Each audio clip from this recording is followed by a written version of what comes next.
Aujourd'hui, je vous propose un épisode, une expédition un peu spéciale, au plus près de la roche fondue, à proximité des fontaines de lave pour observer une éruption volcanique, magique, féerique. Car j'ai eu la chance et le privilège d'accompagner sur le terrain, alors que l'accès au volcan est interdit au public, une équipe de l'Observatoire volcanologique du Piton de la Fournaise. Une balade pour aller au cœur des coulées et approcher de très près le magma jaillissant. Voici l'éruption la veille au soir avant de partir sur le terrain, vue à près de 5 km de distance depuis les remparts qui ceinturent le Piton de la Fournaise. Ici, l'on peut observer, alors que la lumière tombe progressivement, la lave jaillir vue de loin et en toute sécurité. Perchés sur les falaises de 200 mètres qui bordent le site, on distingue clairement les coulées qui s'étendent sur 2 km depuis le point de sortie. Et le magma, qui à la nuit tombante, jaillit. Le lendemain, au petit matin, on est sur le terrain, dans l'enclos. 2 heures de marche à un rythme soutenu sont nécessaires pour rallier l'éruption. Les 7 personnes, chercheurs, scientifiques accomplis ou en devenir que j'accompagne, filent à vive allure, chargés sur le dos de matériel pour échantillonner la lave. Sur le chemin, accompagnés d'un soleil de plomb qui écrase tous les contrastes, toutes les ombres, nous traversons des paysages sublimes. Dans ces champs de lave figés, pas le temps de s'attarder, de contempler, tout le monde est tendu vers un seul objectif. L'éruption volcanique que l'on commence à vaguement entendre et dont les fumées se distinguent par intermittence dans le ciel. Au loin, on peut distinguer des coulées d'éruptions antérieures, vieilles d'1 an ou 2, et qui, encore chaudes en sous-sol, fument. Nous sommes les seuls sur les lieux, et l'atmosphère est d'autant plus prenante. Seul le bruit des hélicoptères qui tournent autour de nos têtes me rappelle que nous ne sommes pas là, sur une autre planète. Les paysages de roches vitrifiées que l'on traverse en approchant des vibrations de l'éruption rendent la progression difficile. L'impatience se fait sentir. Enfin, au détour d'un virage, sans prévenir, le cône éruptif et les fontaines de lave s'offrent à nous, porte ouverte sur les entrailles de la Terre.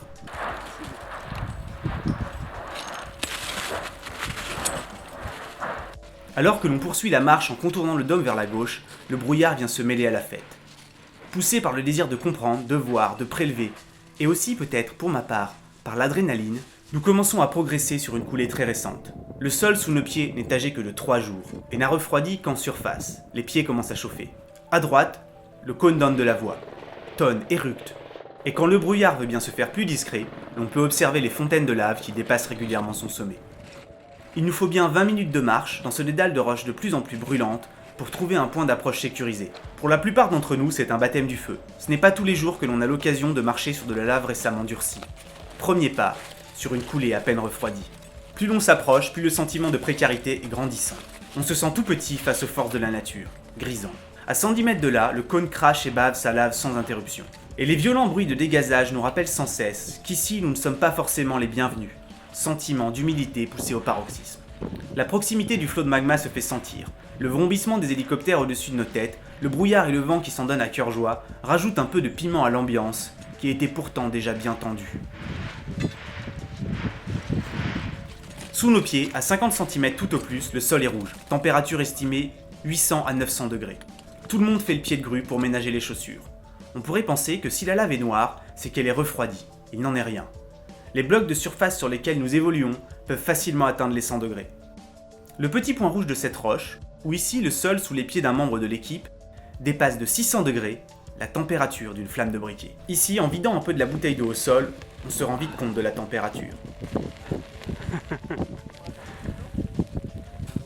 Au sommet d'un monticule, la coulée apparaît enfin. L'air chaud qui remonte le long de certaines fissures prend à la gorge. On a la sensation de se tenir devant la porte ouverte d'un four poussé dans ses derniers retranchements. Le thermostat crève le plafond, tout le monde cuit à petit feu. Les gorges sont sèches et les souffles courts. Des relents de soufre se font sentir. Heureusement, le vent qui charrie le brouillard humide et frais vient par moments nous apporter une fraîcheur et un répit, tout relatif. Le mot d'ordre est simple, tout mouvement du sol doit être signalé. À mon avis, la coulée devant nous, elle avance. Très doucement, mais elle avance. C'est pour ça que vous entendez de temps en temps ça tombe, c'est que ça pousse globalement. Ok. Le risque est que progresse dans notre direction et en silence de la lave qui aurait échappé à la vigilance et à l'œil averti des membres de l'observatoire, qui lisent pourtant ces mouvements comme un marin lit la houle de la mer. La lave, fluide et bruyante, dont la température avoisine les 1200 degrés, se donne en spectacle.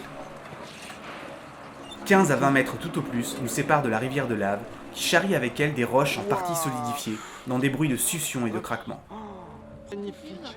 La coulée charrie avec elle une boule de lave incandescente d'un bon mètre de diamètre, qui devant nos yeux ébahis, s'ouvre et déverse son contenu. Bam. Waouh.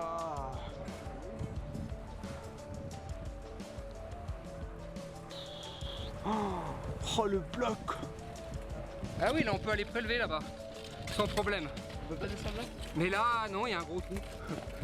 Philippe, en charge de l'expédition, a trouvé le point le plus approprié pour s'approcher au plus près. Il s'équipe d'une combinaison spéciale à même de résister un temps aux températures extrêmes qui règnent près de la coulée. L'objectif est de prélever un échantillon de lave directement dedans. Les sens sont en émoi, en alerte, tout le monde est sur le qui-vive. Le terrain n'est pas très stable, et soudain, Delphine nous alerte. Elle a repéré en amont de gros blocs rougeoyants qui bougent. Ici, mieux vaut ne pas prendre de risques inconsidérés. Règle d'or, toujours garder un chemin de repli accessible. Or, un regain d'activité dans cette direction menacerait de nous couper la route, rendant tout retour en arrière impossible. Il est temps de garder. On évacue. Quelques minutes plus tard, enfin en sécurité, nous observons la coulée de lave qui s'est L'endroit où refusée j'étais à nous parti et pour nous nargue. prélever, j'ai fait demi-tour parce qu'en arrivant, je me suis dit mais la lave elle sort de sous mes pieds quoi. C'est pas bon. Je reste pas là et je dégage.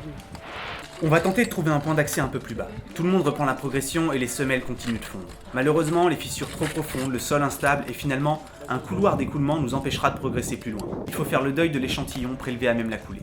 La décision est prise de sortir de la zone des coulées récentes. Il est difficile de se repérer et de progresser dans cet enfer, dans ce champ de bataille vallonné de roches brûlantes.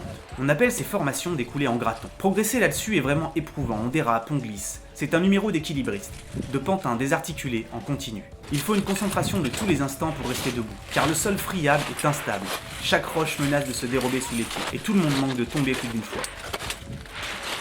Sous les chaussures, ça croustille, comme si l'on se promenait sur des biscottes. Je me dis qu'instaurer un 200 mètres sur ce type de surface aux Jeux Olympiques pourrait être amusant. Tout compte fait, l'enfer est peut-être pavé de croûtes de lave à peine séchées.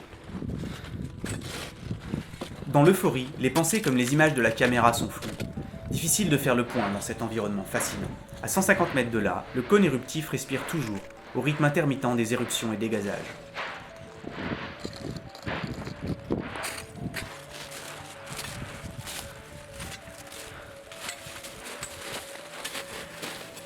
Après une pause déjeuner face au cône principal, nous reprenons notre progression et tentons de contourner l'éruption en amont.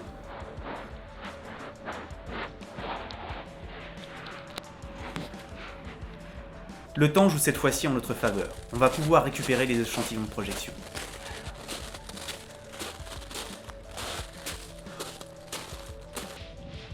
Les fontaines de lave qui jaillissent devant nous et dépassent le cône doivent atteindre les 35 mètres de hauteur, car l'on estime à vue d'œil la hauteur de la structure à 20-25 mètres. Le débit est estimé à 2 mètres cubes par seconde. Autour de nous, au sol, les roches vitrifiées prennent des teintes argentées de toute beauté. L'ambiance d'un tel lieu est difficile à retranscrire.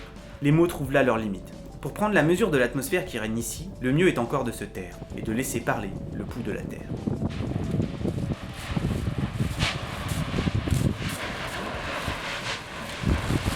Au-dessus de nos têtes, les projections fusent. Règle d'or, au cas où des débris retomberaient dans notre direction, ne pas courir, mais fixer les projectiles jusqu'au dernier moment pour tenter de les éviter. La hauteur et surtout la distance à laquelle les fontaines de lave peuvent projeter les éjections peut surprendre. Lors de cette séquence, plusieurs fragments d'une dizaine de centimètres pleuvent tout autour de nous, plus de peur que de mal. Les roches sont légères et les casques nous protègent bien. Waouh. Putain. Ah ouais. Tu l'as vu tomber celui-là? Ouais, on va peut-être reculer un petit peu. Postés en bas des pentes, les vulcanologues attendent qu'une projection plus puissante que les autres ne fasse retomber de la lave à proximité. Jeu de yo-yo entre le chat et la souris, l'humain et le dragon, qui demande de la patience et d'avoir le cœur bien accroché. On utilise une roche déjà refroidie pour les poser, puis on les met dans un seau rempli d'eau qui se met instantanément à bouillir, ou alors on les laisse refroidir progressivement, en fonction du type d'échantillon désiré. Équipé d'une caméra thermique, on peut voir que les bords du cratère, noirs à l'image avec un appareil numérique standard comme le mien, atteignent en réalité plusieurs centaines de degrés. Occasionnellement, dévalent les pentes des blocs si gros qu'ils ne pourraient même pas être portés, même Sisyphe y jetterait l'éponge. À force de patience, Delphine finit par être récompensée, et avec ce qu'il convient d'appeler du courage, quand comme moi on emmène déjà pas large à 30 mètres de là, elle ramène une lave qui se fige à peine. Ah ouais, il est effectivement... Là pour le coup c'est toi qui l'as pêché quoi. Ouais, je vais pas tarder à le reposer parce qu'il commence à chauffer même à travers la pierre. Le cœur rougeoyant de la roche naissante dépasse les 1000 degrés. Trop gros, impossible à refroidir, nous devrons finalement laisser l'échantillon sur place. Quelques minutes plus tard, on contourne le dôme par le flanc. D'ici, le spectacle est encore plus majestueux. Pendant ce temps, les sacs que l'on a laissés derrière nous ont commencé à fondre. Je ne suis pas le plus mal loti, certains ont perdu entièrement leur lanière. Bon, après au retour, je découvrirai dans mon sac un cache-objectif et un câble de micro fondu. Échantillon en poche, le temps du départ est venu. 2 heures de marche nous attendent, les jambes engourdies et lourdes, la tête chargée de souvenirs, le cœur léger. En saluant une dernière fois la fournaise qui porte décidément bien son nom, je songe aux expéditions qui suivront et au spectacle que l'éruption offre la nuit. Quand les rouges, les oranges, les blancs sont poussés au maximum. Je pense au chemin parcouru pour que la lave atteigne la surface, pour que la salive brûlante sorte de la bouche béante. Je pense au fait qu'à quelques kilomètres de profondeur se trouvent sous mes pieds des chambres magmatiques, des cavités, des réservoirs gigantesques où stagne un temps le magma qui remonte depuis les profondeurs du globe avant de jaillir enfin à la surface. J'imagine les cheminées volcaniques, les conduits ou les fissures qui servent de couloir à la lave, au magma qui, propulsé au rythme des coups de pression, des infiltrations, remonte le long des artères, perfore le sol, laissant de grandes balafres, des cicatrices et des saignées. Alors que j'écris ces lignes, l'éruption continue. Et, de jour comme de nuit, le feu d'artifice naturel le plus fascinant que l'on puisse trouver sur Terre est tiré, qu'il y ait des spectateurs ou qu'il n'y en ait pas. Pour découvrir les étranges formes qu'a pu prendre la Terre, c'est ici. Et pour vous transformer en diamant, c'est là. Un immense merci à l'équipe de l'Observatoire et à tous ceux qui nous soutiennent et permettent à la chaîne de se lancer dans de nombreux projets.